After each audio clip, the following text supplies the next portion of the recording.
ਧਰਮ ਸਨਮਾਨਯੋਗ ਜੁਗੋ ਜੁਗ ਅਟਲ ਚਵਰ ਛਤਰ ਤਖਤ ਦੇ ਮਾਲਕ, ਦਸਾਂ ਪਾਤਸ਼ਾਹੀਆਂ ਦੀ ਜੋਤ ਗੁਰਗੱਦੀ ਤੇ ਬਿਰਾਜਮਾਨ ਧੰਨ ਧੰਨ ਸਤਿਗੁਰੂ ਸ੍ਰੀ ਗੁਰੂ ਗ੍ਰੰਥ ਸਾਹਿਬ ਮਹਾਰਾਜ ਜੀ ਦੀ ਪਵਿੱਤਰ ਹਜ਼ੂਰੀ ਅੰਦਰ ਹਾਜ਼ਰੀਆਂ ਭਰ ਰਹੀ ਸਤਿਗੁਰੂ ਜੀ ਦੀ ਸਾਜੀ ਨਿਵਾਜੀ ਗੁਰੂ ਰੂਪ ਸਾਧ ਸੰਗਤ ਜੀ, ਆਓ ਗੁਰੂ ਇਤਿਹਾਸ ਦੀ ਚੱਲ ਰਹੀ ਲੜੀਵਾਰ ਕਥਾ ਵਿਚਾਰ ਦੇ ਨਾਲ ਜੁੜੀਏ। ਕੱਲ੍ਹ ਦੇ ਦੀਵਾਨਾਂ ਵਿੱਚ ਆਪ ਜੀ ਨੇ ਪ੍ਰਸੰਗ ਸਰਵਣ ਕੀਤਾ ਸੀ। ਕਲਗੀਧਰ ਪਾਤਸ਼ਾਹ ਮਹਾਰਾਜ ਜੀ ਨੇ ਸਰਸਾ ਤੋਂ ਪਾਰ ਹੋ ਕੇ ਸੱਚੇ ਪਾਤਸ਼ਾਹ ਰੋਪੜ ਪੁੱਜੇ। ਇੱਥੇ ਝੜਪ ਹੋਈ ਹੈ ਰੋਪੜ ਦੇ ਪਠਾਣਾਂ ਦੇ ਨਾਲ। ਸਿੰਘਾਂ ਨੇ ਚੰਗੇ ਕਰੜੇ ਹੱਥ ਵਿਖਾਏ, ਕਈ ਮਾਰੇ ਗਏ, ਕਈ ਜਾਨ ਬਚਾ ਕੇ ਦੌੜ ਗਏ। ਸਿੰਘਾਂ ਨੇ ਬੇਨਤੀ ਕੀਤੀ, ਮਹਾਰਾਜ ਕਿਰਪਾ ਕਰੋ, ਆਪ ਛੇਤੀ ਕਿਸੇ ਸੁਰੱਖਿਅਤ ਥਾਂ 'ਤੇ ਚਲੇ ਜਾਵੋ। ਜਦੋਂ ਵਾਰ-ਵਾਰ ਮਹਾਰਾਜ ਨੂੰ ਕਿਹਾ, ਕਲਗੀਧਰ ਪਾਤਸ਼ਾਹ ਮਹਾਰਾਜ ਦੋਨੋਂ ਵੱਡੇ ਸਾਹਿਬਜ਼ਾਦੇ ਨਾਲ ਹਨ, ਕੁਝ ਗਿਣਤੀ ਦੇ ਸਿੰਘ ਹਨ। ਭਾਈ ਸੰਤੋਖ ਸਿੰਘ ਜੀ ਨੇ 35 ਸਿੰਘ ਗਿਣਤੀ ਦੇ ਲਿਖੇ ਹੈ, ਮਹਾਰਾਜ ਦੇ ਨਾਲ ਅੱਗੇ ਗਏ ਹੈ। ਤੇ ਸੱਚੇ ਪਾਤਸ਼ਾਹ ਗੁਰੂ ਗੋਬਿੰਦ ਸਿੰਘ ਮਹਾਰਾਜ ਹਜ਼ੂਰ ਤੱਕ ਵੈਰੀ ਨਾ ਪਹੁੰਚ ਸਕੇ। ਕੁਝ ਸਿੰਘ ਦੁਸ਼ਮਣ ਦੀ ਫੌਜ ਦਾ ਟਾਕਰਾ ਕਰਨ ਵਾਸਤੇ ਉੱਥੇ ਰੁਕ ਗਏ। ਵੈਰੀ ਦਲ ਦੇ ਨਾਲ ਉਹਨਾਂ ਦਾ ਚੰਗਾ ਟਾਕਰਾ ਹੋਇਆ, ਸਾਰੇ ਸ਼ਹੀਦ ਹੋ ਗਏ। 5 ਸਿੰਘ ਬਚੇ ਜੋ ਬਹੁਤ ਜ਼ਿਆਦਾ ਜ਼ਖਮੀ ਹੋ ਗਏ। ਉਹਨਾਂ ਨੇ ਫਿਰ ਮਹਾਰਾਜ ਸੱਚੇ ਪਾਤਸ਼ਾਹ ਵੱਲ ਚਾਲੇ ਪਾਏ। ਗੁਰੂ ਗੋਬਿੰਦ ਸਿੰਘ ਮਹਾਰਾਜ ਸੋ ਇੱਥੋਂ ਅਗਾਂਹ ਨੂੰ ਚੱਲ ਪਏ ਹੈ। ਆਓ ਇਸ ਤੋਂ ਅੱਗੇ ਜੋ ਪ੍ਰਸੰਗ ਹੈ, ਸ਼੍ਰੀ ਗੁਰਪ੍ਰਤਾਪ ਸੂਰਜ ਗ੍ਰੰਥ ਦੀ 6ਵੀਂ ਰੁੱਤ ਦਾ 34ਵਾਂ ਪ੍ਰਸੰਗ ਹੈ। ਸ਼ਰਧਾ ਪ੍ਰੇਮ ਭਾਵਨਾ ਦੇ ਨਾਲ ਸਰਵਣ ਕਰੋ ਜੀ। ਦੋਹਰਾ ਆਪ ਕੋ ਹੋਏ ਗਇਓ, ਜੋ ਬਹੀਰ ਗੁਰ ਖੇਰ। ਕਵੀ ਰਾਜ ਭਾਈ ਸੰਤੋਖ ਸਿੰਘ ਜੀ ਲਿਖਦੇ ਹਨ, ਜੋ ਕਲਗੀਧਰ ਮਹਾਰਾਜ ਦਾ ਵਹੀਰ ਕਾਫਲਾ ਸੀ, ਜਿੱਧਰ ਕਿਸੇ ਨੂੰ ਰਾਹ ਮਿਲਿਆ ਉਧਰ ਨੂੰ ਹੀ ਚਲਿਆ ਗਿਆ। ਕੋ ਲੁਟਿਓ ਕੋ ਬਚ ਰਹਿਓ, ਕੋ ਲਰ ਮ੍ਰਿਤ ਤਿਸ ਬੇਰ।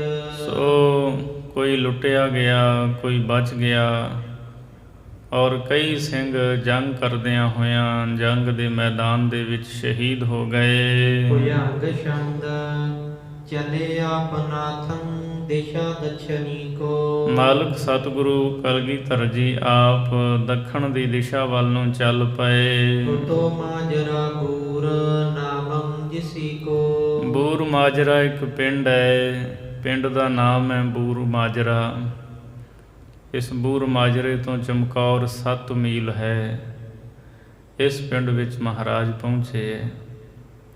ਖਾਲਸਾ ਜੀ ਇਸ ਤੋਂ ਪਹਿਲਾਂ ਜਦੋਂ ਰੋਪੜ ਤੋਂ ਅਗਾਂਹ ਹੋਏ ਹੈ ਕਲਗੀਧਰ ਪਾਤਸ਼ਾਹ ਮਹਾਰਾਜ, ਤਾਂ ਸਤਿਗੁਰੂ ਪਾਤਸ਼ਾਹ ਜੀ ਪਿੰਡ ਕੋਟਲੇ ਪਹੁੰਚੇ ਹੈ। ਕੋਟਲਾ ਨਿਹੰਗ ਖਾਂ। ਨਿਹੰਗ ਖਾਂ ਸਤਿਗੁਰੂ ਕਲਗੀਧਰ ਪਾਤਸ਼ਾਹ ਦਾ ਸ਼ਰਧਾਲੂ ਸੀ। ਇਹਨਾਂ ਦੇ ਵੱਡੇ ਵਡੇਰੇ ਵੀ ਗੁਰੂ ਘਰ ਦੇ ਸ਼ਰਧਾਲੂ ਰਹੇ ਹੈ। ਰੋਪੜ ਦੇ ਨਾਲ ਹੀ ਲੱਗਦਾ ਹੈ ਇਹ ਪਿੰਡ ਕੋਟਲਾ, ਸਥਾਨ ਵੀ ਬਣੇ ਹੋਏ ਹੈ। ਨਿਹੰਗ ਖਾਂ ਇਹਨਾਂ ਦੇ ਵੱਡੇ ਵਡੇਰੇ ਗੁਰੂ ਘਰ ਦੇ ਨਾਲ ਜੁੜੇ ਹੋਏ ਸਨ। ਨਿਹੰਗ ਖਾਂ ਦੇ ਘਰ ਦੇ ਵਿੱਚ ਗੁਰੂ ਹਰਿਰਾਏ ਸਾਹਿਬ ਜੀ ਮਹਾਰਾਜ ਔਰ ਗੁਰੂ ਹਰਗੋਬਿੰਦ ਸਾਹਿਬ ਮਹਾਰਾਜ ਜੀ ਨੇ ਵੀ ਚਰਨ ਪਾਏ ਸਨ।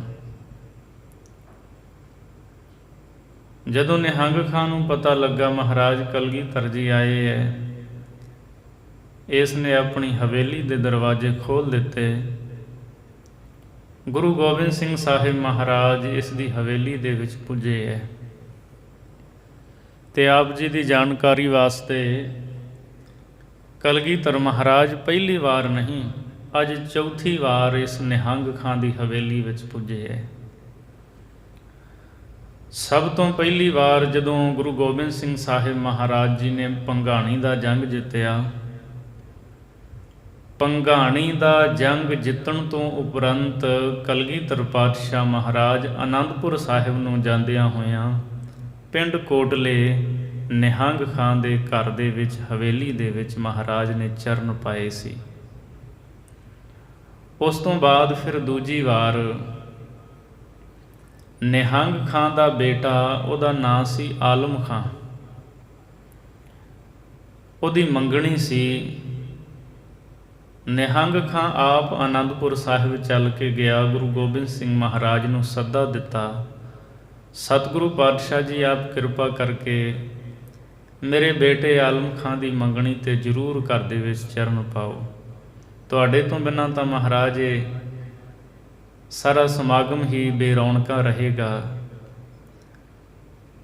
ਨਿਹੰਗ ਖਾਂ ਇਹਦਾ ਬੇਟਾ ਆਲਮ ਖਾਂ, ਨਿਹੰਗ ਖਾਂ ਦੀ ਬੇਟੀ ਬੀਬੀ ਮੁਮਤਾਜ਼ ਮਹਾਰਾਜ ਦੇ ਕੋਲ ਆਨੰਦਪੁਰ ਸਾਹਿਬ ਗਏ ਸਨ ਤੇ ਆਨੰਦਪੁਰ ਸਾਹਿਬ ਉੱਥੇ ਰਾਤ ਰਹੇ। ਉੱਥੋਂ ਦੇ ਰੂਹਾਨੀ ਨਜ਼ਾਰੇ ਨੂੰ ਵੀ ਤੱਕਿਆ, ਕਲਗੀਧਰ ਪਾਤਸ਼ਾਹ ਜੀ ਦੇ ਚਰਨਾਂ ਦਾ ਪਿਆਰ ਨਿੱਘ ਮਾਣਿਆ। ਗੁਰੂ ਗੋਬਿੰਦ ਸਿੰਘ ਮਹਾਰਾਜ ਜੀ ਨੇ ਨਿਹੰਗ ਖਾਂ ਦੇ ਸੱਦੇ ਨੂੰ ਪ੍ਰਵਾਨ ਕੀਤਾ ਤੇ ਆਲਮ ਖਾਂ ਦੀ ਮੰਗਣੀ ਤੇ ਕਲਗੀਧਰ ਪਾਤਸ਼ਾਹ ਗੁਰੂ ਗੋਬਿੰਦ ਸਿੰਘ ਜੀ ਦੂਜੀ ਵਾਰ ਕੋਟਲੇ ਪਿੰਡ ਵਿੱਚ ਨਿਹੰਗ ਖਾਂ ਦੇ ਘਰੇ ਆਏ ਸਨ। ਤੀਸਰੀ ਵਾਰ ਫਿਰ ਮਹਾਰਾਜ ਜਦੋਂ ਕੁਰਸ਼ੇਤਰ ਤੋਂ ਵਾਪਸ ਆਨੰਦਪੁਰ ਨੂੰ ਗਏ ਹੈ, ਉਦੋਂ ਤੀਜੀ ਵਾਰ ਮਹਾਰਾਜ ਨੇ ਇਹਦੀ ਹਵੇਲੀ 'ਚ ਚਰਨ ਪਾਏ ਸੀ ਤੇ ਅੱਜ ਚੌਥੀ ਵਾਰ ਗੁਰੂ ਗੋਬਿੰਦ ਸਿੰਘ ਮਹਾਰਾਜ ਜੀ ਨੇ ਆਨੰਦਪੁਰ ਛੱਡਣ ਤੋਂ ਬਾਅਦ ਸਰਸਾ ਤੇ ਪਰਿਵਾਰ ਵਿਛੜਿਆ, ਮਹਾਰਾਜ ਨੇ ਅੱਜ ਚੌਥੀ ਵਾਰ ਨਿਹੰਗ ਖਾਂ ਦੀ ਹਵੇਲੀ ਵਿੱਚ ਚਰਨ ਪਾਏ। ਬੜਾ ਪਿਆਰ ਸੀ ਨਿਹੰਗ ਖਾਂ ਦੇ ਮਨ ਦੇ ਵਿੱਚ। ਇੱਕ ਪਾਸੇ ਵੇਖੋ ਵੈਰੀ ਕਲਗੀਧਰ ਜੀ ਦੇ ਪਿੱਛੇ ਹੈ ਔਰ ਸਾਰੇ ਡਰਦੇ ਨੇ, ਕੋਈ ਪਨਾਹ ਨਹੀਂ ਦਿੰਦਾ ਵੀ ਪਤਾ ਨਹੀਂ ਹਕੂਮਤ ਕਿਸ ਤਰ੍ਹਾਂ ਪੇਸ਼ ਆਵੇਗੀ। ਪਰ ਇਸ ਦੇ ਅੰਦਰ ਜੋ ਪਿਆਰ ਦੀਆਂ ਤੰਦਾਂ ਸੀ ਬੜੀਆਂ ਪੱਕੀਆਂ, ਟੁੱਟਣ ਨਹੀਂ ਦਿੱਤੀਆਂ ਨਿਹੰਗ ਖਾਂ ਨੇ ਪਿਆਰ ਦੀਆਂ ਤੰਦਾਂ। ਗੁਰੂ ਗੋਬਿੰਦ ਸਿੰਘ ਸਾਹਿਬ ਮਹਾਰਾਜ ਵਾਸਤੇ, ਸਿੰਘਾਂ ਵਾਸਤੇ ਆਪਣੀ ਹਵੇਲੀ ਦੇ ਇਹਨੇ ਦਰਵਾਜ਼ੇ ਖੋਲ੍ਹ ਦਿੱਤੇ। ਕਲਗੀਧਰ ਪਾਤਸ਼ਾਹ ਮਹਾਰਾਜ ਜੀ ਨੂੰ ਇੱਕ ਸੋਹਣੇ ਪਲੰਘ ਦੇ ਉੱਤੇ ਬੈਠਾਇਆ। ਮਹਾਰਾਜ ਜੀ ਨਾਲ ਕੁਝ ਸਿੰਘ ਸਤਿਗੁਰੂ ਬੈਠੇ ਹੋਏ ਨੇ ਪਲੰਘੇ ਤੇ। ਨਿਹੰਗ ਖਾਂ ਨੇ ਸੇਵਾ ਕੀਤੀ, ਬਹੁਤ ਸਤਿਕਾਰ ਦਿੱਤਾ ਮਹਾਰਾਜ ਨੂੰ ਔਰ ਇੱਥੋਂ ਤੱਕ ਕਿਹਾ, ਸਤਿਗੁਰੂ ਪਾਤਸ਼ਾਹ ਮੇਰੇ ਜੀਂਦੇ ਜੀ ਕੋਈ ਵੀ ਵੈਰੀ ਦੁਸ਼ਮਣ ਤੁਹਾਨੂੰ ਹੱਥ ਨਹੀਂ ਲਾ ਸਕਦਾ। ਮੇਰੇ ਸਰੀਰ ਦੀ ਲਾਸ਼ ਦੇ ਉੱਤੋਂ ਦੀ ਤਾਂ ਲੰਘ ਕੇ ਤੁਹਾਡੇ ਤੱਕ ਕੋਈ ਪਹੁੰਚ ਸਕਦਾ ਹੈ, ਜਦੋਂ ਤੱਕ ਤੁਸੀਂ ਮੇਰੀ ਹਵੇਲੀ ਦੇ ਵਿੱਚ ਹੋ ਵੈਰੀ ਇੱਧਰ ਨੂੰ ਝਾਕ ਨਹੀਂ ਸਕਦਾ। ਮਹਾਰਾਜ ਕਲਗੀਧਰ ਜੀ ਨੇ ਇਹਦਾ ਪਿਆਰ ਤੱਕਿਆ। ਇਹਨੇ ਚਿਰ ਨੂੰ ਬਾਬਾ ਅਜੀਤ ਸਿੰਘ ਸਾਹਿਬ, ਭਾਈ ਬਚਿੱਤਰ ਸਿੰਘ ਜੋ ਪਿੱਛੇ ਜੰਗ ਕਰਦਿਆਂ ਹੋਇਆਂ ਵੈਰੀ ਦੇ ਨਾਲ ਬਹੁਤ ਜ਼ਿਆਦਾ ਜ਼ਖਮੀ ਹੋ ਗਏ ਸੀ, ਭਾਈ ਬਚਿੱਤਰ ਸਿੰਘ ਨੂੰ ਲੈ ਕੇ ਤੇ ਗੁਰੂ ਗੋਬਿੰਦ ਸਿੰਘ ਮਹਾਰਾਜ ਦੇ ਕੋਲ ਇਹਦੀ ਹਵੇਲੀ ਵਿੱਚ ਪੁੱਜੇ ਨਿਹੰਗ ਖਾਂ ਦੀ। ਪਿੱਛੇ ਮਲਕਪੁਰ ਦੇ ਵਿੱਚ ਜੰਗ ਕਰਦਿਆਂ ਭਾਈ ਬਚਿੱਤਰ ਸਿੰਘ ਬਹੁਤ ਜ਼ਿਆਦਾ ਜ਼ਖਮੀ ਹੋ ਗਏ ਸੀ। ਭਾਈ ਬਚਿੱਤਰ ਸਿੰਘ ਭਾਈ ਮਨੀ ਸਿੰਘ ਦੇ ਪੁੱਤਰ ਹਨ। ਇਹ ਉਹੀ ਭਾਈ ਬਚਿੱਤਰ ਸਿੰਘ ਜੀ ਹਨ ਜਿਨ੍ਹਾਂ ਨੇ ਹਾਥੀ ਦੇ ਮੱਥੇ ਦੇ ਵਿੱਚ, ਜਦੋਂ ਰਾਜੇ ਕੇਸਰੀ ਚੰਦ ਨੇ ਹਾਥੀ ਨੂੰ ਸ਼ਰਾਬ ਪਿਆ ਕੇ ਕਿਲੇ ਲੋਹਗੜ੍ਹ ਦੇ ਦਰਵਾਜ਼ੇ ਵੱਲ ਨੂੰ ਛੱਡਿਆ ਸੀ ਵੀ ਦਰਵਾਜ਼ੇ ਨੂੰ ਟੱਕਰ ਮਾਰੇਗਾ, ਦਰਵਾਜ਼ਾ ਟੁੱਟ ਜਾਏਗਾ, ਕਿਲੇ ਵਿੱਚ ਵੜ ਕੇ ਸਿੰਘਾਂ ਨੂੰ ਫੜ ਲਵਾਂਗੇ। ਅੱਜ ਵੀ ਉਹ ਨਾਗਨੀ ਵਰਸ਼ਾ ਤਖਤ ਸ੍ਰੀ ਕੇਸਗੜ੍ਹ ਸਾਹਿਬ ਵਿਖੇ ਸੁਭਾਇਮਾਨ ਹੈ, ਜਿਹਦੇ ਸੰਗਤਾਂ ਨੂੰ ਦਰਸ਼ਨ ਕਰਵਾਏ ਜਾਂਦੇ ਹੈ। ਭਾਈ ਬਚਿੱਤਰ ਸਿੰਘ ਨੇ ਨਾਗਨੀ ਵਰਸ਼ਾ ਹਾਥੀ ਦੇ ਮੱਥੇ ਵਿੱਚ ਮਾਰਿਆ ਸੀ, ਜੋ ਲੋਹੇ ਦੀਆਂ ਤਵੀਆਂ ਨੂੰ ਪਾੜਦਾ ਹੋਇਆ ਹਾਥੀ ਦੇ ਮੱਥੇ ਵਿੱਚ ਧੱਸ ਗਿਆ ਸੀ ਤੇ ਆਪਣੀ ਹੀ ਫੌਜ ਦਾ ਨਾਸ਼ ਕਰਦਾ ਹਾਥੀ ਵਾਪਸ ਭੱਜ ਗਿਆ ਸੀ।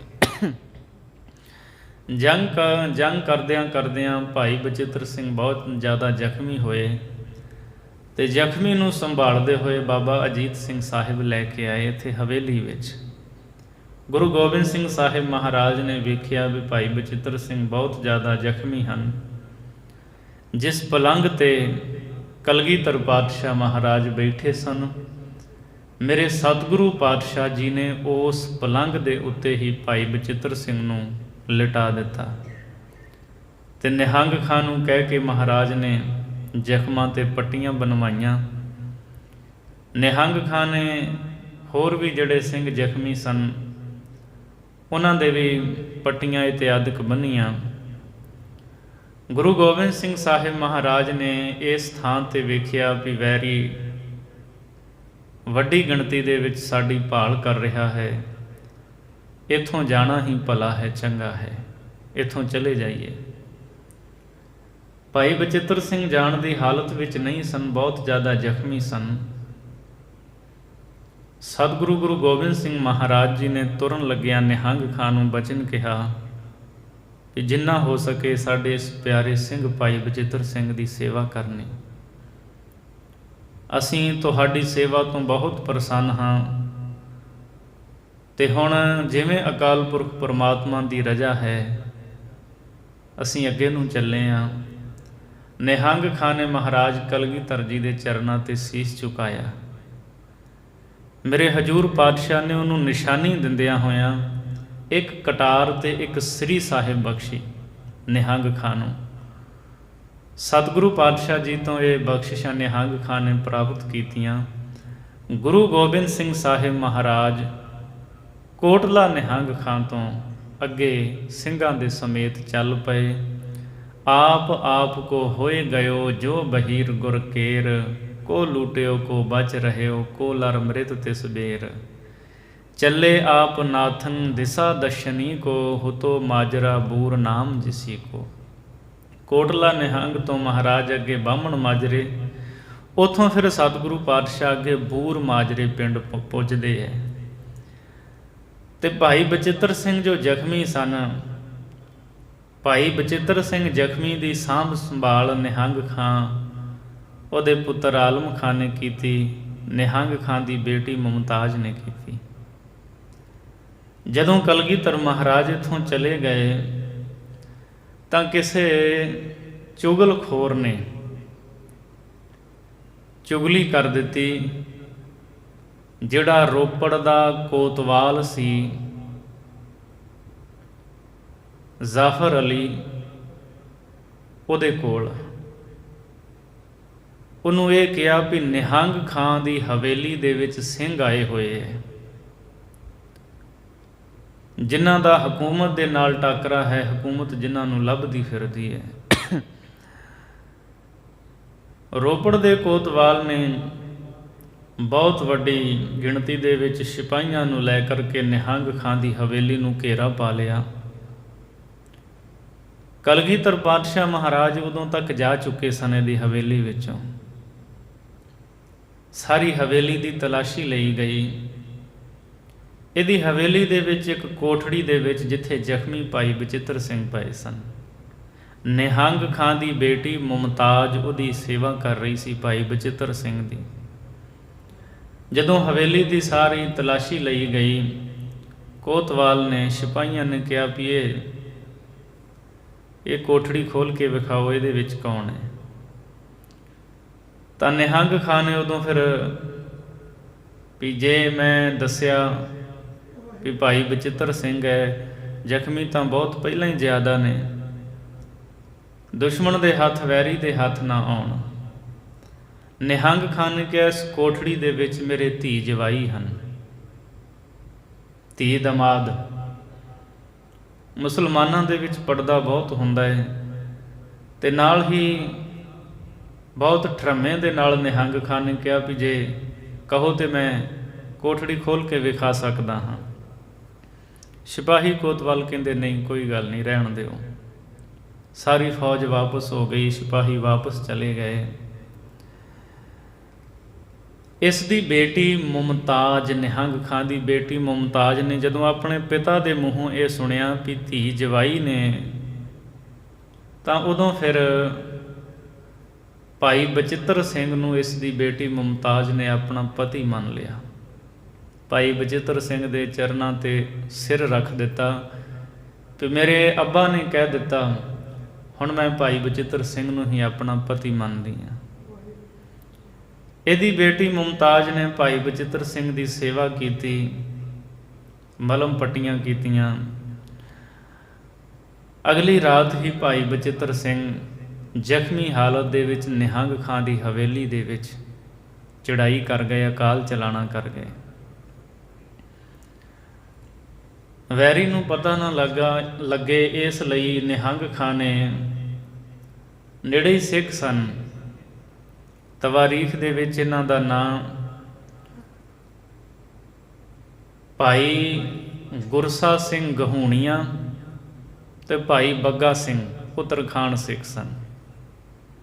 ਉਹਨਾਂ ਨੂੰ ਸੱਦਿਆ ਤੇ ਰਾਤੋਂ ਰਾਤ ਹੀ ਇਹਦੀ ਹਵੇਲੀ ਦੇ ਵਿੱਚ ਇੱਕ ਖੂਹ ਸੀ, ਉਹਦੇ ਨੇੜੇ ਉੱਥੇ ਲੱਕੜਾਂ ਇਕੱਠੀਆਂ ਕਰਕੇ ਭਾਈ ਬਚਿੱਤਰ ਸਿੰਘ ਦਾ ਅੰਤਮ ਸੰਸਕਾਰ ਨਿਹੰਗ ਖਾਂ ਨੇ ਕਰ ਦਿੱਤਾ। ਔਰ ਦਿਨ ਚੜ੍ਹਨ ਤੋਂ ਪਹਿਲਾਂ ਸਾਰਾ ਅੰਗੀਠਾ ਵੀ ਸੰਭਾਲ ਲਿਆ, ਕਿਸੇ ਨੂੰ ਪਤਾ ਨਾ ਲੱਗੇ। ਸੋ ਭਾਈ ਬਚਿੱਤਰ ਸਿੰਘ ਨਿਹੰਗ ਖਾਂ ਦੀ ਹਵੇਲੀ ਦੇ ਵਿੱਚ ਉੱਥੇ ਸ਼ਹੀਦ ਹੁੰਦੇ ਹੈ। ਨਿਹੰਗ ਖਾਂ ਦੀ ਬੇਟੀ ਜਿਹੜੀ ਮੁਮਤਾਜ਼, ਉਹ ਬਹੁਤ ਹੀ ਸਿਦਕ ਦੀ ਮੂਰਤ ਰਹੀ ਹੈ। ਬੱਸੀ ਪਠਾਣਾ ਮੰਗੀ ਹੋਈ ਸੀ, ਰਿਸ਼ਤਾ ਤੈਅ ਹੋਇਆ ਸੀ ਪਹਿਲਾਂ ਹੀ, ਤੇ ਜਦੋਂ ਘਰ ਦੇ ਵਿੱਚ, ਪਰਿਵਾਰ ਦੇ ਵਿੱਚ ਵਿਆਹ ਦੀ ਗੱਲ ਚੱਲੀ ਤਾਂ ਨਿਹੰਗ ਖਾਂ ਦੀ ਬੇਟੀ ਮੁਮਤਾਜ਼ ਨੇ ਮਨਾ ਕਰ ਦਿੱਤਾ ਵੀ ਪਿਤਾ ਜੀ, ਤੁਸੀਂ ਜਦੋਂ ਸਿਪਾਹੀ ਤਲਾਸ਼ੀ ਲੈਣ ਆਏ ਸੀ ਇਹ ਗੱਲ ਕਹੀ ਸੀ ਮੇਰੇ ਧੀ ਜਵਾਈ ਨੇ, ਮੈਂ ਬਚਿੱਤਰ ਸਿੰਘ ਨੂੰ ਆਪਣਾ ਪਤੀ ਪ੍ਰਵਾਨ ਕਰ ਲਿਆ ਸੀ, ਹੁਣ ਮੈਂ ਨਿਕਾਹ ਨਹੀਂ ਕਰਵਾਉਣਾ। ਪਰਿਵਾਰ ਨੇ ਕੋਈ ਜਿੱਦ ਨਹੀਂ ਕੀਤੀ। ਬੇਟੀ ਮੁਮਤਾਜ਼ ਨੂੰ ਕਿਹਾ, ਠੀਕ ਹੈ, ਜਿਵੇਂ ਤੇਰੀ ਮਰਜ਼ੀ। ਇਹ ਬੇਟੀ ਮੁਮਤਾਜ਼, ਨਿਹੰਗ ਖਾਂ ਦੀ ਬੇਟੀ, ਸਤਿਗੁਰੂ ਕਲਗੀਧਰ ਪਾਤਸ਼ਾਹ ਜੀ ਦੇ ਚਰਨਾਂ ਦੇ ਨਾਲ ਅਥਾਹ ਪਿਆਰ ਕਰਦੀ। ਰੋਜ਼ ਅੰਮ੍ਰਿਤ ਵੇਲੇ ਉੱਠਣਾ, ਇਸ਼ਨਾਨ ਕਰਨਾ। ਜਿਸ ਪਲੰਘ ਦੇ ਉੱਤੇ ਕਲਗੀਧਰ ਪਾਤਸ਼ਾਹ ਜੀ ਬਿਰਾਜੇ ਸਨ, ਉੱਥੇ ਮੱਥਾ ਟੇਕਣਾ, ਕੋਲ ਬੈਠ ਕਰਕੇ ਇਸਨੇ ਸਿਮਰਨ ਕਰਨਾ। ਸਾਰਾ ਦਿਨ ਸਿਮਰਨ ਦੇ ਵਿੱਚ ਲੀਨ ਰਹਿੰਦੀ ਤੇ ਸ਼ਾਮ ਵੇਲੇ ਜਿੱਥੇ ਭਾਈ ਬਚਿੱਤਰ ਸਿੰਘ ਦਾ ਸੰਸਕਾਰ ਕੀਤਾ ਗਿਆ ਸੀ, ਉੱਥੇ ਬੈਠ ਕੇ ਸਿਮਰਨ ਕਰਨਾ। ਬੇਟੀ ਮੁਮਤਾਜ਼, ਨਿਹੰਗ ਖਾਂ ਦੀ ਬੇਟੀ, ਸਿਮਰਨ ਕਰਦੀ ਕਰਦੀ ਸੰਤ ਰੂਪ ਹੋ ਗਈ। ਲੰਮਾ ਸਮਾਂ ਇਸਨੇ ਬੰਦਗੀ ਕੀਤੀ, ਇਬਾਦਤ ਕੀਤੀ। ਲੰਮਾ ਸਮਾਂ ਇਬਾਦਤ ਕਰਕੇ ਸੰਤ ਬਣ ਗਈ। ਉਹ ਅਵਸਥਾ ਤੇ ਪੁੱਜ ਗਈ, ਅਬ ਤੋ ਜਾਏ ਚੜ੍ਹੇ ਸਿੰਘਾਸਨ, ਮਿਲੇ ਹੈ ਸਾਰੰਗ ਪਾਣੀ, ਰਾਮ ਕਬੀਰਾ ਏਕ ਭਏ ਹੈ, ਕੋਈ ਨਾ ਸਕੈ ਪਛਾਨੀ। ਬੀਬੀ ਮੁਮਤਾਜ਼ ਰੱਬ ਰੂਪ ਹੋ ਗਈ। ਬੜੀ ਲੰਮੀ ਉਮਰ ਭੋਗੀ ਹੈ ਬੀਬੀ ਮੁਮਤਾਜ਼ ਨੇ। ਸੰਨ 1710 ਦੇ ਵਿੱਚ ਗੁਰੂ ਹਰਿਰਾਏ ਸਾਹਿਬ ਮਹਾਰਾਜ ਜੀ ਦੀ ਬੇਟੀ, ਗੁਰੂ ਹਰਿਰਾਏ ਸਾਹਿਬ ਦੀ ਪੁੱਤਰੀ ਬੀਬੀ ਰੂਪ ਕੌਰ ਆਪਣੇ ਪੁੱਤਰ ਅਮਰ ਸਿੰਘ ਨੂੰ ਨਾਲ ਲੈ ਕੇ ਕੀਰਤਪੁਰ ਸਾਹਿਬ ਤੋਂ ਚੱਲ ਕੇ, ਕੁਝ ਨਾਲ ਸੰਗਤਾਂ ਸੀ, ਬੀਬੀ ਮੁਮਤਾਜ਼ ਨੂੰ ਮਿਲਣ ਆਈ। ਗੁਰੂ ਹਰਿਰਾਏ ਸਾਹਿਬ ਦੀ ਪੁੱਤਰੀ ਬੀਬੀ ਮੁਮਤਾਜ਼ ਨੂੰ ਆ ਕੇ ਇੱਥੇ ਕੋਟਲੇ ਮਿਲੀ। ਬੀਬੀ ਮੁਮਤਾਜ਼ ਨੇ ਗੁਰੂ ਹਰਿਰਾਏ ਸਾਹਿਬ ਦੀ ਪੁੱਤਰੀ ਨੂੰ ਬਹੁਤ ਸਤਿਕਾਰ ਦਿੱਤਾ, ਬੜਾ ਮਾਣ ਦਿੱਤਾ। ਇੱਕ ਦੂਜੇ ਨੂੰ ਦੋਹਾਂ ਨੇ ਨਮਸਕਾਰ ਕੀਤੀ। ਨਾਲ ਕੁਝ ਸੰਗਤਾਂ ਸੀ, ਬੈਠ ਕੇ ਸਤਿਗੁਰੂ ਮਹਾਰਾਜ ਜੀ ਦੀਆਂ ਸਿਫਤਾਂ ਕੀਤੀਆਂ, ਗੁਰੂ ਘਰ ਦੀਆਂ ਗੱਲਾਂ ਹੋਈਆਂ। ਬੀਬੀ ਰੂਪ ਕੌਰ ਦੇ ਨਾਲ ਬਹਿ ਕੇ ਬੀਬੀ ਮੁਮਤਾਜ਼ ਸਾਰੀ ਰਾਤ ਗੁਰੂ ਦੀਆਂ ਸਿਫਤਾਂ ਕਰਦੀ ਰਹੀ। ਗੁਰੂ ਹਰਿਰਾਏ ਸਾਹਿਬ ਦੀ ਪੁੱਤਰੀ ਇੱਕ ਰਾਤ ਕੋਟਲਾ ਨਿਹੰਗ ਖਾਂ ਦੀ ਹਵੇਲੀ ਦੇ ਵਿੱਚ ਬੀਬੀ ਮੁਮਤਾਜ਼ ਦੇ ਕੋਲ ਰਹੇ। ਲੰਗਰ ਚੱਲਿਆ, ਲੰਗਰ ਸਾਰਿਆਂ ਨੂੰ ਛਕਾਇਆ। ਬੀਬੀ ਮੁਮਤਾਜ਼ ਨੇ ਸੇਵਾ ਜਿੰਨੀ ਹੋ ਸਕੀ ਕੀਤੀ। ਅਗਲੇ ਦਿਨ ਸੰਗਤਾਂ ਦੇ ਸਮੇਤ ਗੁਰੂ ਹਰਿਰਾਏ ਸਾਹਿਬ ਦੀ ਪੁੱਤਰੀ ਬੀਬੀ ਮੁਮਤਾਜ਼ ਤੋਂ ਵਿਦਾਇਗੀ ਲੈ ਕਰਕੇ ਕੀਰਤਪੁਰ ਸਾਹਿਬ ਚਲੇ ਗਏ। ਉਹਨਾਂ ਦੇ ਜਾਣ ਤੋਂ ਬਾਅਦ ਵੀ ਇਹ ਬੀਬੀ ਮੁਮਤਾਜ਼ ਲੰਮਾ ਸਮਾਂ ਬੰਦਗੀ ਕਰਦੀ ਰਹੀ। ਆਪਣੀ ਜ਼ਿੰਦਗੀ ਦੇ 100 ਸਾਲ ਬੀਬੀ ਮੁਮਤਾਜ਼ ਨੇ ਆਪਣੇ ਪਿਤਾ ਦੀ ਇਸ ਹਵੇਲੀ ਦੇ ਵਿੱਚ ਕੋਟਲੇ ਪਿੰਡ ਦੇ ਵਿੱਚ ਬਤੀਤ ਕੀਤੇ। ਸੰਨ 1699 ਦਾ ਜਨਮ ਹੈ ਬੀਬੀ ਮੁਮਤਾਜ਼ ਦਾ। ਉਸ ਤੋਂ ਬਾਅਦ ਬੀਬੀ ਮੁਮਤਾਜ਼ ਕੋਟਲਾ ਨਿਹੰਗ ਖਾਂ ਪਿੰਡ ਤੋਂ ਪਿੰਡ ਨੌਰੰਗਪੁਰ ਚਲੀ ਗਈ। ਉੱਥੇ ਇੱਕ ਕਿਲੇ ਦੇ ਵਿੱਚ ਨੌਰੰਗਪੁਰ ਜਿਹੜਾ ਪਿੰਡ ਹੈ ਬੀਬੀ ਮੁਮਤਾਜ਼ ਦੇ ਪਿਤਾ ਨਿਹੰਗ ਖਾਂ ਨੇ ਹੀ ਵਸਾਇਆ ਸੀ। ਇੱਥੇ ਕਿਲਾ ਬਣਾਇਆ ਸੀ ਉਹਨੇ ਆਪਣੇ ਪਿਤਾ ਦੇ ਨਾਂ ਤੇ। ਨਿਹੰਗ ਖਾਂ ਦੇ ਪਿਤਾ ਦਾ ਨਾਂ ਸੀ ਨੌਰੰਗ ਖਾਂ ਤੇ ਨਿਹੰਗ ਖਾਂ ਨੇ ਆਪਣੇ ਪਿਤਾ ਨੌਰੰਗ ਖਾਂ ਦੇ ਨਾਂ ਤੇ ਇਹ ਪਿੰਡ ਵਸਾਇਆ ਸੀ ਨੌਰੰਗਪੁਰ, ਤੇ ਇੱਥੇ ਇੱਕ ਕਿਲਾ ਵੀ ਬਣਾਇਆ ਸੀ। ਬੀਬੀ ਮੁਮਤਾਜ਼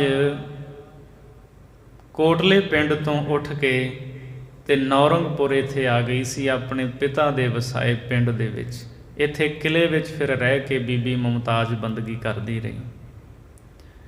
31 ਸਾਲ ਇਸ ਕਿਲੇ ਵਿੱਚ ਰਹਿ ਕੇ ਨੌਰੰਗਪੁਰ ਬੀਬੀ ਮੁਮਤਾਜ਼ ਨੇ ਬੰਦਗੀ ਕੀਤੀ, ਸਿਮਰਨ ਕੀਤਾ। ਤੇ ਸਾਲ ਦੇ ਵਿੱਚ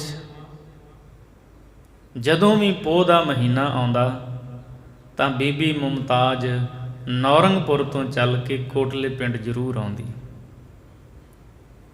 ਕਿਉਂਕਿ ਪੋਹ ਦੇ ਉਹਨਾਂ ਦਿਨਾਂ ਦੇ ਵਿੱਚ ਕਲਗੀਧਰ ਪਾਤਸ਼ਾਹ ਦਾ ਪਰਿਵਾਰ ਵਿਛੜਿਆ, ਕਈ ਸਿੰਘ ਸ਼ਹੀਦ ਹੋਏ। ਭਾਈ ਬਚਿੱਤਰ ਸਿੰਘ ਇੱਥੇ ਇਸ ਹਵੇਲੀ ਦੇ ਵਿੱਚ ਸ਼ਹੀਦ ਹੋਏ ਸਨ। ਸਾਲ ਵਿੱਚ ਹਰ ਵਾਰ ਇੱਕ ਵਾਰ ਰੱਥ 'ਤੇ ਬਹਿ ਕੇ ਬੀਬੀ ਮੁਮਤਾਜ਼ ਨੇ ਕੋਟਲੇ ਇਸ ਹਵੇਲੀ ਵਿੱਚ ਆਪਣੇ ਪਿਤਾ ਦੀ ਹਵੇਲੀ 'ਚ ਆਉਣਾ। ਜਿੱਥੇ ਕਲਗੀਧਰ ਪਾਤਸ਼ਾਹ ਜੀ ਬੈਠੇ ਉੱਥੇ ਨਮਸਕਾਰ ਕਰਨੀ। ਭਾਈ ਬਚਿੱਤਰ ਸਿੰਘ ਦਾ ਜਿੱਥੇ ਸੰਸਕਾਰ ਕੀਤਾ ਗਿਆ ਉੱਥੇ ਮੱਥਾ ਟੇਕਣਾ। ਇਸ ਅਸਥਾਨ ਦੀ ਸੇਵਾ ਸੰਭਾਲ ਕਰਨੀ, ਨਮਸਕਾਰ ਕਰਨੀ, ਬੈਠ ਕੇ ਸਿਮਰਨ ਕਰਨਾ, ਤੇ ਫਿਰ ਇਹ ਵਾਪਸ ਨੌਰੰਗਪੁਰ ਚਲੀ ਜਾਂਦੀ ਰਹੀ। 2 ਸਿਪਾਹੀ ਦਿੱਤੇ ਸਨ ਇਸ ਨੂੰ, ਇਹਦੀ ਸੇਵਾ ਲਈ। ਉਹ ਲੈ ਕੇ ਆਉਂਦੇ ਤੇ ਲੈ ਕੇ ਜਾਂਦੇ। ਗੁਰੂ ਪਾਤਸ਼ਾਹ ਕਲਗੀਧਰ ਜੀ ਦੇ ਚਰਨਾਂ ਦਾ ਪਿਆਰ ਇਹਦੇ ਅੰਦਰ ਸਮੋਇਆ ਹੋਇਆ ਸੀ। ਪਿਆਰ ਵਿੱਚ ਭਿੱਜੀ ਹੋਈ ਬੀਬੀ ਮੁਮਤਾਜ਼ ਇਹ ਗਾਉਂਦੀ ਰਹਿੰਦੀ, ਭਾਣੇ ਕਾ ਖਾਵੰਦ ਗੁਰੂ ਗੋਬਿੰਦ ਸਿੰਘ ਜੀ, ਕਰਤਾ ਹਰਤਾ ਰਾਏ ਗੁਰੂ ਗੋਬਿੰਦ ਸਿੰਘ ਜੀ। ਇਸ ਤਰ੍ਹਾਂ ਇਹ ਪਿਆਰ ਦੇ ਵਿੱਚ ਗਾਉਂਦੀ ਰਹੀ। ਸੰਨ 1820 ਦੇ ਵਿੱਚ ਬੀਬੀ ਮੁਮਤਾਜ਼ ਅਕਾਲ ਚਲਾਣਾ ਕਰਦੇ।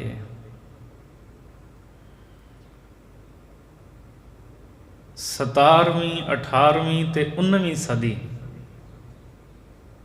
3 ਸਦੀਆਂ ਬੀਬੀ ਮੁਮਤਾਜ਼ ਨੇ ਆਪਣੀਆਂ ਅੱਖਾਂ ਦੇ ਨਾਲ ਤੱਕੀਆਂ। 1699 ਦੇ ਵਿੱਚ ਬੀਬੀ ਮੁਮਤਾਜ਼ ਦਾ ਜਨਮ ਹੋਇਆ ਸੀ ਤੇ 1820 ਦੇ ਵਿੱਚ ਨੌਰੰਗਪੁਰ ਕਿਲੇ ਦੇ ਵਿੱਚ ਹੀ ਬੀਬੀ ਮੁਮਤਾਜ਼ ਅਕਾਲ ਚਲਾਣਾ ਕਰ ਗਈ ਸੀ। ਉੱਥੇ ਕਿਲੇ ਦੇ ਵਿੱਚ ਹੀ ਬੀਬੀ ਮੁਮਤਾਜ਼ ਉਹਨਾਂ ਨੂੰ ਦਫਨਾਇਆ ਗਿਆ ਸੀ। ਇੱਕ ਐਸੀ ਮਹਾਨ ਸ਼ਖਸੀਅਤ ਬੀਬੀ ਮੁਮਤਾਜ਼ ਹੋਈ ਹੈ ਜਿਸ ਨੇ ਕਲਗੀਧਰ ਪਾਤਸ਼ਾਹ ਗੁਰੂ ਗੋਬਿੰਦ ਸਿੰਘ ਮਹਾਰਾਜ ਤੋਂ ਲੈ ਕੇ ਸਿੱਖ ਰਾਜ ਦੇ ਚੜ੍ਹਦੇ ਹੋਏ ਸੂਰਜ ਨੂੰ ਤੱਕਿਆ। 1820 ਦੇ ਵਿੱਚ ਸ਼ੇਰੇ ਪੰਜਾਬ ਮਹਾਰਾਜਾ ਰਣਜੀਤ ਸਿੰਘ ਆਪਣਾ ਰਾਜ ਭਾਗ ਚੰਗੀ ਤਰ੍ਹਾਂ ਕਾਇਮ ਕਰ ਚੁੱਕੇ ਸਨ। 131 ਸਾਲ ਸਰੀਰਕ ਆਰਬਲਾ ਬੀਬੀ ਮੁਮਤਾਜ਼ ਨੇ ਭੋਗੀ। ਅਖੀਰ ਧੰਨ ਗੁਰੂ ਗੋਬਿੰਦ ਸਿੰਘ ਸਾਹਿਬ ਮਹਾਰਾਜ ਦੇ ਚਰਨਾਂ ਦੇ ਵਿੱਚ ਹੀ ਬੀਬੀ ਮੁਮਤਾਜ਼ ਸਮਾ ਗਈ।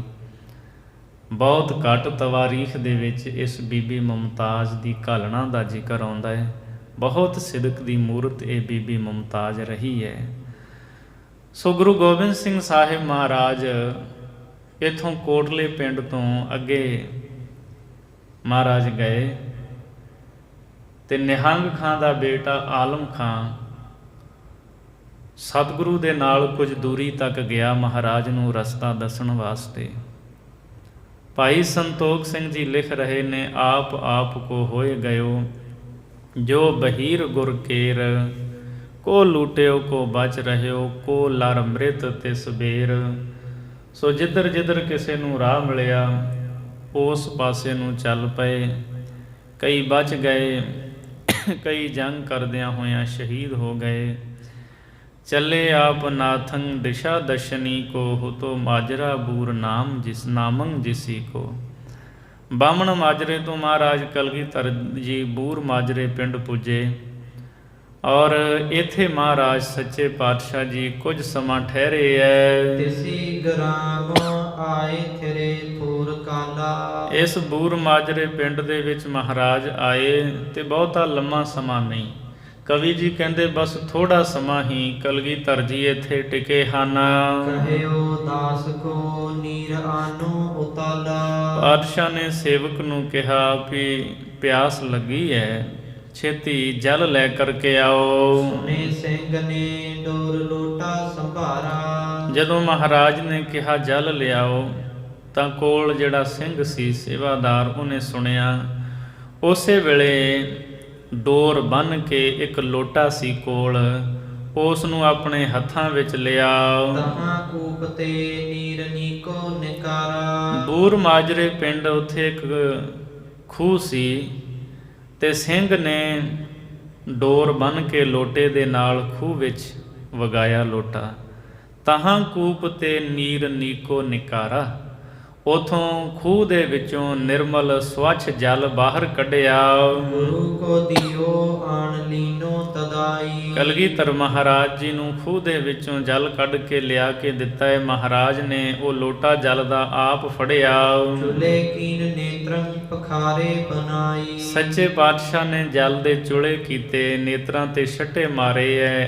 ਸਤਿਗੁਰੂ ਨੇ ਆਪਣੇ ਹੱਥ ਧੋਤੇ ਐ। ਕਛੂ ਪਾਨ ਕੀਨੇ ਮਲੰ ਹੀਨ ਪਾਣੀ। ਖੂਹ ਦੇ ਇਸ ਨਿਰਮਲ ਜਲ ਨੂੰ ਕੁਝ ਕੁ ਜਲ ਮਹਾਰਾਜ ਨੇ ਛਕਿਆ, ਨੇਤਰਾਂ ਤੇ ਛਿੱਟੇ ਮਾਰੇ। ਆਪਣੇ ਪਵਿੱਤਰ ਸਤਿਗੁਰੂ ਨੇ ਮੁਖਾਰ ਬਿੰਦ ਤੇ ਜਲ ਦੇ ਛੱਟੇ ਮਾਰੇ ਐ ਔਰ ਕੁਝ ਕੁ ਜਲ ਮਹਾਰਾਜ ਜੀ ਨੇ ਛਕਿਆ ਹੈ। ਫਤਿਹ ਸਿੰਘ ਸੰਗੀ ਜਿਨੇ ਕਿਆ ਹਠਾਨੀ। ਹੋਰ ਵੀ ਜਿਹੜੇ ਨਾਲ ਦੇ ਮਹਾਰਾਜ ਦੇ ਸੰਗੀ ਸੀ, ਸਿੰਘ ਸੀ, ਸਾਥੀ ਸੀ, ਜਿਨ੍ਹਾਂ ਨੇ ਇੱਛਾ ਕੀਤੀ ਮੁਖੰ ਧੋਏ ਲੀਨਾ ਚਾਹਿਓ ਪਾਨ ਕੀਨਾ। ਸੋ ਉਹਨਾਂ ਨਾਲ ਦੇ ਸਿੰਘਾਂ ਨੇ ਵੀ ਜਿਹਦੀ ਚਾਹਨਾ ਸੀ ਆਪੋ ਆਪਣਾ ਮੁਖ ਧੋਤਾ ਜਲ ਦੇ ਨਾਲ। ਜਲ ਦੇ ਛਿੱਟੇ ਮਾਰੇ ਮੁਖਾਰ ਬਿੰਦ ਤੇ, ਜਲ ਦੇ ਨਾਲ ਨੇਤਰਾਂ 'ਚ ਛੱਟੇ ਮਾਰੇ ਔਰ ਜਿੰਨੀ ਕਿਸੇ ਦੀ ਚਾਹਨਾ ਸੀ ਚਾਹਿਓ ਪਾਨ ਕੀਨਾ, ਉਹਨਾਂ ਕ ਜਲ ਛਕ ਲਿਆ।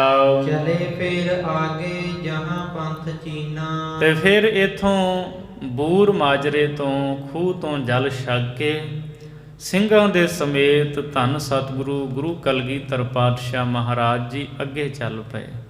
ਮਹਾਰਾਜ ਸੱਚੇ ਪਾਤਸ਼ਾਹ ਫਿਰ ਇਥੋਂ ਅੱਗੇ ਚੱਲ ਕੇ ਚਮਕੌਰ ਪੁੱਜਦੇ ਐ। ਗੁਰੂ ਗੋਬਿੰਦ ਸਿੰਘ ਸਾਹਿਬ ਮਹਾਰਾਜ ਇੱਥੇ ਕੀ ਹੁੰਦਾ ਹੈ ਇਹ ਅਗਲੇ ਪ੍ਰਸੰਗ ਵਿੱਚ ਸਰਵਣ ਕਰਾਂਗੇ। ਵਿਚਾਰਾਂ ਕਰਦੇ ਹਾਂ ਬੇਅੰਤ ਭੁੱਲਾਂ ਹੋ ਗਈਆਂ ਹੋਣਗੀਆਂ। ਧੰਨ ਗੁਰੂ ਗ੍ਰੰਥ ਸਾਹਿਬ ਸੱਚੇ ਪਾਤਸ਼ਾਹ ਜੀ ਗੁਰੂ ਸੰਗਤ ਨੇ ਹੋਈਆਂ ਭੁੱਲਾਂ ਦੀ ਮੁਆਫੀ ਬਖਸ਼ਣੀ, ਅਗਾਂ ਵਾਸਤੇ ਸੁਮਤ ਬਖਸ਼ਣੀ ਜੀ। ਕਥਾ ਨਿਤਾ ਪ੍ਰਤ ਹੋਤ ਹੈ, ਸੁਨਹੁ ਸੋ ਸਿੰਘ ਸੁਜਾਨ। ਨਾਨਕ ਗੁਰੂ ਗੋਬਿੰਦ ਸਿੰਘ ਜੀ ਸਦਾ ਕਰਹਿ ਕਲਿਆਣ। ਮੁਖੰ ਧੋਏ ਦੀਨਾ ਚਹਿਓ ਪਾਨ ਕੀਨਾ, ਚਲੇ ਫਿਰ ਆਗੇ ਜਹਾਂ ਪੰਥ ਚੀਨਾ। ਵਾਹਿਗੁਰੂ ਜੀ ਕਾ ਖਾਲਸਾ, ਵਾਹਿਗੁਰੂ ਜੀ ਕੀ ਫਤਿਹ।